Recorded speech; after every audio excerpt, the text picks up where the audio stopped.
As per introduction, my name is Malusi Langa from the Center for Study of Violence and Reconciliation. And as per Steve's introduction, I'll be presenting something on lessons from CWP, Community Work Program, in facilitating youth inclusion post-COVID-19.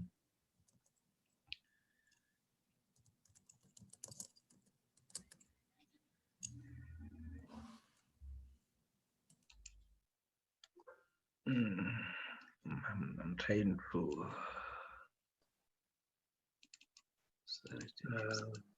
Push down, please. Not. I'm trying to control, but the slide is not moving. Okay, you can either use the mouse or you can use any of the arrows. Oh, sorry. My apologies about that. So obviously, I mean the structure of my presentation it is as follows. It will be, I guess, the whole conception of what constitutes like a youth and how young people are spoken about, especially in relation to like unemployment, and talk about CWP and youth inclusion, and give like some typical like examples of CWP like projects, and then quickly move into how some of the young people are taking over like CWP to make it more relevant to who they are, and conclude by making few comments on social and economic like inclusion of CWP in relation to like young people. So obviously, I guess a lot has been said. I mean, in terms of like the youth, and in South Africa, the recurring question is about the relationship between factors like poverty, unemployment, inequality, and like violence. That in many writings, I mean, the link gets made, between poverty, unemployment, inequality, and violence. And the issue of youth unemployment remains a burning issue, especially it's linked to like violence. And here, when you say like violence, I refer to male like violence and crime and other social ills such as like substance like abuse. However, though I don't get into a lot of details in this like presentation, is that we need to be careful on how we conceptualize like the youth, given the dominant like discourses, the discourses of young people, especially the youth, as being like at the risk. Young people or the youth as a problem. Young people or the youth as representing a lot of like immorality or engaging in immoral sort of like acts, and often when the term the youth it's used, the image that comes to the fore, it is that of like young males, and young women remain sort of like invincible. They sort of like disappear. It is also when you talk about like gender, that when you use the word like gender, immediately we think of like women or like young like women. Even with the youth, the term the youth, it conjures up the image of like young like males who are often like black, and they represent sort of like gender. I mean, sorry, they represent, I guess, like danger, and a danger that has to be attended to. before it gets out of control. So obviously the dominant view of the youth, it is that of negativity. And as a result of this negative view of the youth, there are a lot of interventions that get developed that are aimed at targeting young people.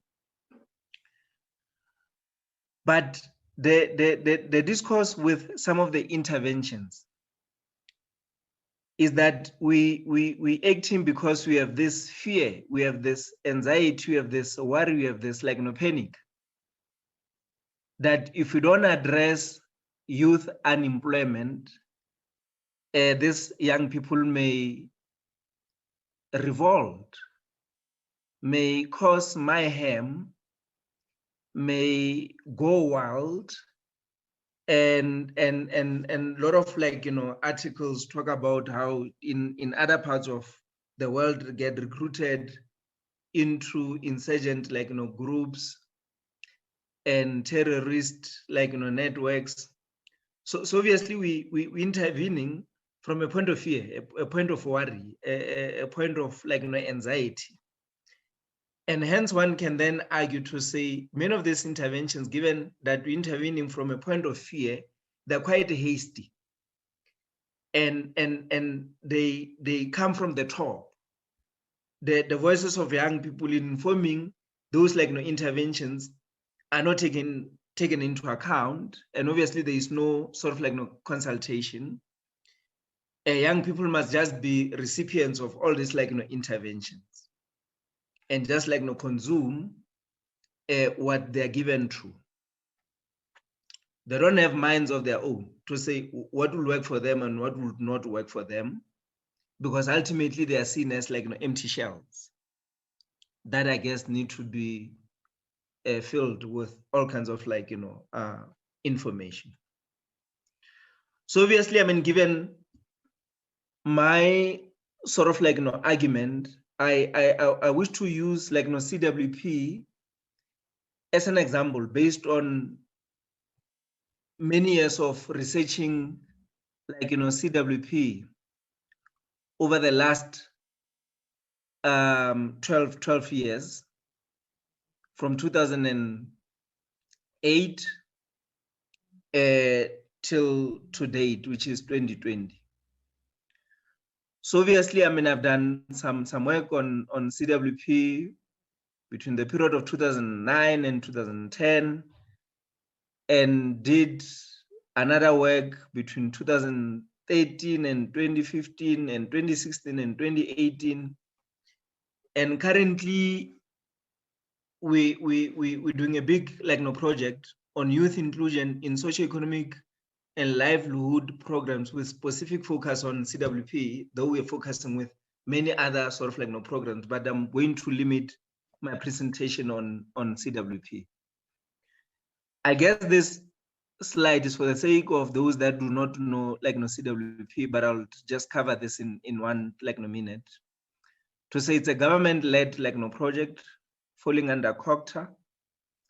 And obviously, I mean, the amount has changed. At some point, it was 67 rent per day. So obviously, participants do 2 days work, and now the amount is sitting at 85 rand per day, because the amount keeps on sort of changing. But I can say it's less than 100 rand sort of per day. So obviously, I mean, the sites are located in communities, and each site provides work to 1,000 or more than 1,000 participants, depending on the size of the community. And participants should be from that community. And obviously, the work gets chosen in consultation with other community members, and based on the needs of the community. So throughout South Africa, here are some of the examples of typical CWP projects that will have CWP participants doing agricultural work, doing home-based care, including cooking, cleaning of households affected by HIV and AIDS and other illnesses, care of orphans, child-headed households, the elderly and the sick. So obviously, I mean, if I were to use this sort of point with the COVID-19 pandemic, there were a lot of reports and obviously even based on field work where some of the CWP participants were playing an active role in dealing in different ways with COVID-19 in their respective communities. And some of the activities included some of the CWP participants giving information on what is COVID-19 and its related symptoms. The other work, which is typical CWP projects, include cleaning and making and maintaining access and secondary roads, constructing and renovating public facilities such as schools, clinics, repairs to water and sanitation facilities, and maintaining of community parks. And then you also have CWP participants working in crèches, preschools, and schools as teacher assistants and helping with extracurricular activities such as sports, youth, recreation, and cooking and distributing food. And some also serving as security officials in different schools. And other engage in crime and violence prevention activities and social programs to deal with the problem of alcohol, abuse and other substances. Obviously, I mean, the key findings in terms of youth and CWP is that when you look at the statistics, national statistics and statistics from different communities, is that there are very few young people that participate in the CWP. And of course, we did interviews with young people who are in the CWP and those that are not in the CWP. Those that are not in the CWP, they are said that this is an old people's project. They call it Project Yabogogo, because I guess it's from the inception that how CWP started in many other communities is that it is mainly the elderly that joined it in big numbers. And obviously it created this perception to say it's a project for old people. But also the other key finding was that CWP, though it stands for Community Work Program, in many communities, when you talk to non-CWP young people, they call it, oh, you mean that cleaning project? Because the dominant image of CWP participants is people that clean parks. So it's seen as project of people that are cleaning. It's a cleaning project. And then in some communities, they call it, no, it's, oh, cleaner when apple pie. I guess those that are vernacular speaking, they will be able to relate with this. To say it's for people that have no hope about the future. And as a result, many young people would say, I can't imagine myself being part of that project. So obviously the dominant view in many communities is that CWP is a cleaning project and it's a project for the elderly. But then when you look in terms of gender differences, is that the majority of the participants are women. Well, 25% are only men, but also even with this men, these are elderly men, and very few young men. And obviously, I mean, there's a limited number of men, especially young men, in the CWP. So obviously a lot can be said about the fact that there are very few young men in the CWP, and then we did like interviews with men and young men of why are they not participating in CWP related projects. And many of them were saying, look, I mean, when you look at the amount, I mean, there's nothing much that I can do with the amount that one gets paid out of CWP participants. Hence, along the way of doing these interviews about why so few young men participate in the CWP, we started then asking questions about the relief grant, given during sort of COVID-19, because when you look at the amount that people are more likely to get based on the participation in CWP, it's higher than the relief sort of grant. So obviously what is coming out is that in fact many young men did apply for the grant, though they are not willing to get involved in the CWP related activities, though the amount is higher than that. And one of the reasons that is preliminary coming out is the fact that the activities they would participate, they would wish to participate if the activities were to change. Because there was something about when you look at the activities, they are too feminine. They seem to be female orientated because it's about cleaning, it's about home-based care, sort of services. So mainly it's about social services. Sorry, Melissa. So here I'm going to rely on the data collected on three sides, where, as it is entitled, making CWP to be more youth orientated, based on our findings in Orange Farm and Kagiso and Alexandra township. So obviously in these communities, what we found is that there are young people who are participating, though not in big numbers, but the numbers are high as compared to other communities. And the reason is that the managers of these CWP sites made a conscious decision to say, we want to change this stigma of only seeing CWP as a cleaning project. We're going to make sure that we recruit young people to work in schools as school aid assistants. But again, when you look at gender, it is mainly young women that are participating in this activity as school aid assistants. And then there's also where many young people are working in your crèches, again as assistants. And again, you see the gender sort of difference.